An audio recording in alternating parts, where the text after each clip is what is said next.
Olá, alunos! Aqui é a professora Fernanda Carine novamente e na aula de hoje a gente vai conversar um pouquinho sobre fermentação descontínua alimentada.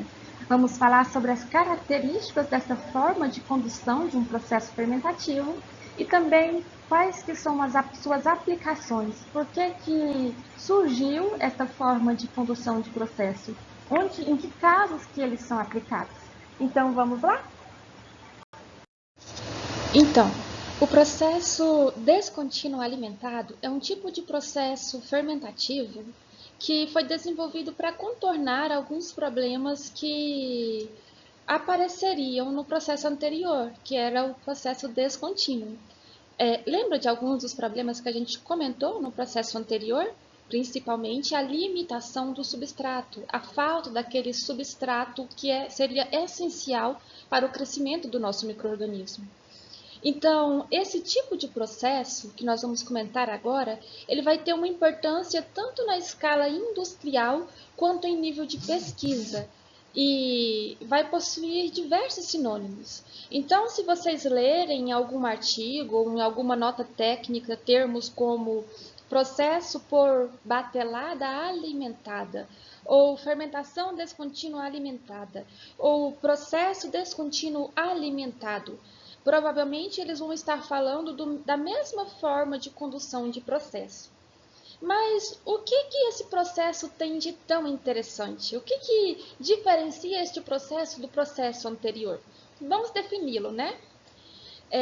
Esse processo é uma técnica para cultivo de micro-organismos, anotem aí, em que um ou mais nutrientes eles vão ser adicionados no fermentador ao longo do cultivo, durante o cultivo.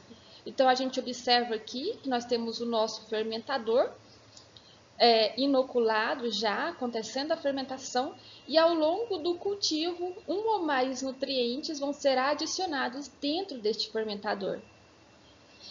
E isso vai permitir que a nossa fermentação ela se mantenha, vai ter uma série de qualidades, vai ter uma série de aplicações que a gente vai comentar posteriormente.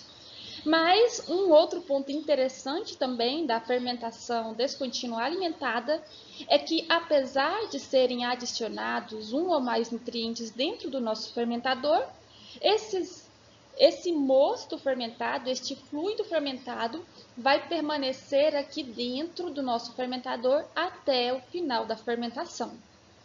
Observe que no nosso processo anterior, que era o processo descontínuo, nada era adicionado dentro do fermentador ao longo da fermentação. Não era adicionado nenhum nutriente, exceto alguns ácidos, algumas bases, alguns antiespumantes, que era para controlar os aspectos físicos da fermentação, mas não era adicionado nenhum nutriente. Então, esse é o ponto diferencial da processo fermentativo descontínuo alimentado e o processo fermentativo descontínuo. Então, dentro do processo de batelada alimentada, ele vai ser alimentado, óbvio, continuamente com mosto, com nutrientes, mas sem haver a remoção desse fluido fermentado, deste mosto fermentado. Então, como nós observamos, o grande diferencial é que tem essa alimentação. Então, esse mosto ele vai entrar no nosso bioreator em uma determinada vazão. E essa vazão de alimentação, ela pode ser constante ou ela pode variar com o tempo. E a adição deste mosto dentro do nosso bioreator, ela pode ser contínua, ele pode ser adicionado continuamente ou ele pode ser intermitente. Nesses casos, pode acontecer uma mudança no volume do nosso bioreator ou pode não acontecer essa mudança no volume do bioreator.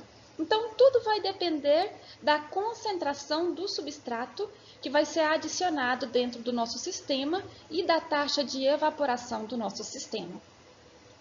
Então, vamos a alguns exemplos. Por exemplo, em um primeiro caso, a gente pode adicionar o nosso mosto, o nosso substrato, com a mesma concentração do substrato que tem aqui dentro. Nesse caso, a gente vai ter uma mudança no volume. A gente vai ver que o volume inicial ele vai ser diferente do nosso volume final. Deixa eu ver se eu consigo do nosso volume final. Então, nesse caso, vai ter um aumento do nosso volume. O nosso volume inicial vai ser menor do que o volume final. Ou a gente pode adicionar uma solução com substrato limitante. Então, a gente tem uma solução de substrato aqui, em que aqui dentro vai ter apenas o substrato limitante, mas esse substrato limitante ele vai estar na mesma concentração em que ele estava no mosto. Então, neste caso também, a gente vai ter um aumento no volume. O volume inicial vai ser menor do que o volume final. Ou a gente pode preparar uma solução com substrato limitante, com o nosso substrato limitante, muito concentrada, bem concentrada, só que na taxa que a gente vai adicionar aqui, a gente vai adicionar essa solução numa taxa que vai ser inferior à taxa de evaporação. A gente sabe que dentro de um processo fermentativo, o processo fermentativo é um processo exotérmico, então ele vai gerar calor e esse calor vai fazer com que haja a evaporação de água dentro do nosso bioreator. Se a gente adicionar o nosso substrato em uma taxa inferior, então vai haver, inferior à da evaporação, vai haver uma diminuição do nosso volume. E se a gente adicionar o nosso substrato limitante em uma taxa superior à da evaporação, vai haver um aumento do nosso volume. E nosso último caso, a gente pode preparar uma solução super concentrada de substrato limitante e a gente pode adicionar esse substrato em uma vazão bem baixa, em uma vazão similar, aproximada à da taxa de evaporação. Então, nesses casos, o nosso volume inicial ele vai ser praticamente igual ao nosso volume final, porque as variações de volume elas vão ser insignificantes. Nesses casos, a gente fala que o volume do nosso bioreator ele está trabalhando em um volume fixo. Deixa eu só tentar escrever fixo aqui, que essa caneta é bem difícil. Certo?